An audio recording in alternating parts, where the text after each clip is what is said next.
Kia ora koutou and hello friends. In today's video, I'm going to share with you 3 mindfulness tips. So mindfulness is a really useful skill to have in dealing with stress and anxiety, which I know many of us are feeling at the moment, given these uncertain times. Mindfulness also offers us some health benefits. So it supports us in lowering our blood pressure and also supports us with boosting our immune system. And the reality of that is, who wouldn't want that at the moment? And so when I consider mindfulness, I often reflect on the great Buddhist teacher, Thich Nhat Hanh, and his analogy of a boat and many people being on this boat. And if there is one person who is centered and grounded on that boat, that centered and groundedness actually filters its way through and is contagious and impacts everybody else on that boat to remain calm and centered. So we know at home we've got our young people looking at us and checking our mood, and it's our mood that dictates their mood. So the idea of offering these mindful tips is also an opportunity for us to be that grounded, centered person in our household for as much as we can with regards to the permission being human, because we're not always going to be like that all the time. So just wanted to offer you a couple of definitions around mindfulness. And the first one is awareness that arises in paying attention on purpose in the present moment, non-judgmentally. Now, the on purpose bit is really quite important. It's where we're choosing to place our attention. So at this moment in time, you are all choosing to pay attention to this video that you are watching. Or it could be if you are sitting on a chair right now listening to this, it's paying attention to the connection that your bottom makes to the chair that you're sitting on. We can bring our purposeful attention right there. And by doing that, we bring attention to it in the present moment.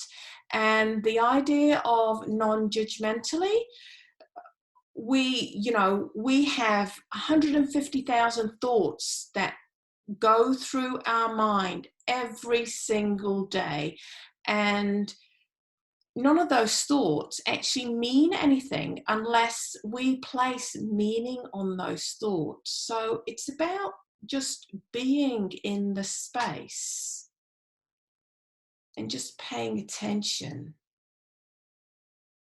without a thought to anything else. And so the second definition, which I quite like, so I'll just go back up a slide, is the awareness of the present moment experience with acceptance. So some of us will be finding it quite hard at the moment to accept the circumstances that we are currently facing. And that's real. That is acknowledged, but we can do 2 things. We can either resist that, which makes being present really, really hard, or we can accept that for what it is. And by accepting it, it doesn't mean that we have to like it, but I really like this definition in that deliberate word of acceptance. So accepting that we are just in this moment, and this is just how it is. So it's with that, I just want to introduce you to 3 mindfulness strategies that I often share with teachers. And the first one is to be grounded in our breath. And we're going to do that together. So what I'd like to do is just get comfortable and soften your gaze and just point or just look softly to what's in front of you, or if you're in a place where you can close your eyes, just close your eyes. And what we are going to do is just take 3 deep breaths together with exhales. And also each breath we take, we are going to hold for 5. So breathing in,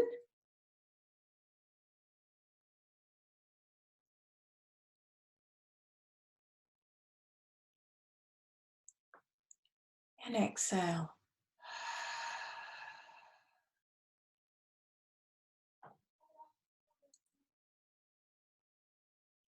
Deep breath in.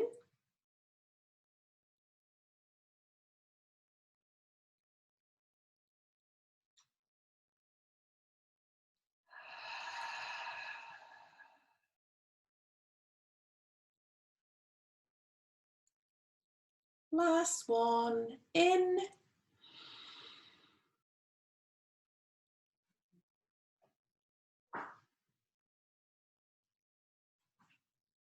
And exhale.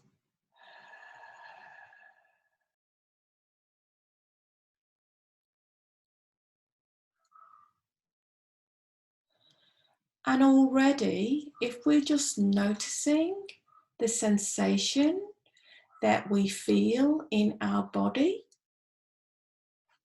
you might want to notice whether that makes you feel different by just taking those 3 breaths.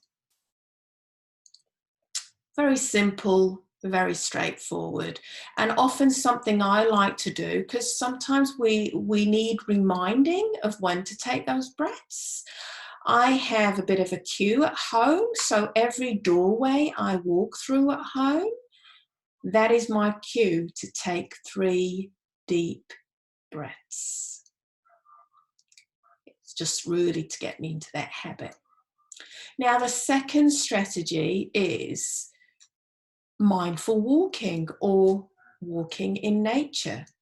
So for me at home, I have a garden, and so what I like to do is go out in bare feet and just really gently walk along the grass and just notice and pay attention to the feelings of the grass on my feet. I also like to notice the sensations with regards to the noises that go on around me. If there's a slight breeze outside, to notice the feeling of that breeze on my face. So what I'm doing is I'm honing into the senses that we all have at our disposal when we are outside, and of course inside, but we're talking about outside.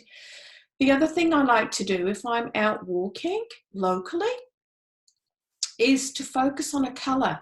So this morning when I went out for a walk, my colour was green, and as I was walking around, my attention was taken to every different type of colour green that I could see.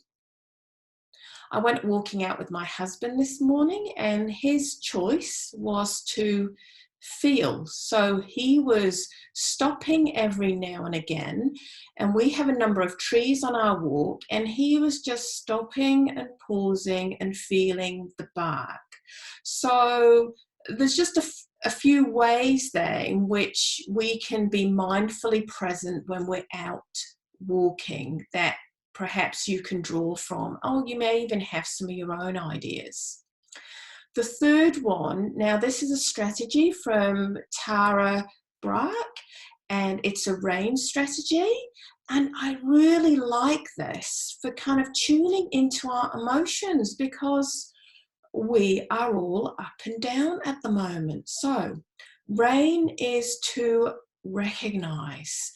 So yesterday I didn't have a very productive day, and so I didn't have a very productive day. And so I had this real feeling of frustration welling up inside of me. And so the A is to allow, I just actually sat with that frustration and allowed it to be there. I didn't resist it or push it away. When we're looking at the I of rain, I was then kindly investigating and being curious about that frustration a bit more. And what I did notice about myself was there was also a feeling of guilt there for me. I was feeling that I wasn't spending enough time with my children. I'm feeling like a bit of a guilty parent, holed up in a room for most of the day while my children are doing various things in and around the house. So it was that feeling of guilt that was also adding to my frustration. And with that, the N for nurture, actually reminding myself that, Ada, you are a good parent. Don't be so hard on yourself. And if it's helpful, I mean, it's certainly helpful to me, something that I offer up to myself, to be kind to myself, is to give myself a hug. And so there are 3 mindfulness tips, strategies that I engage in and I share with other teachers. And I hope there's something you can take from this, or it may be that you have some other mindfulness tips or strategies that you would love to share. I mean, I would certainly love to hear them, and I'd love you to post in the comments below if you would like to share them. And with that, I'd like to wish you an enjoyable rest of the day and hope to see you soon. Mā te wā.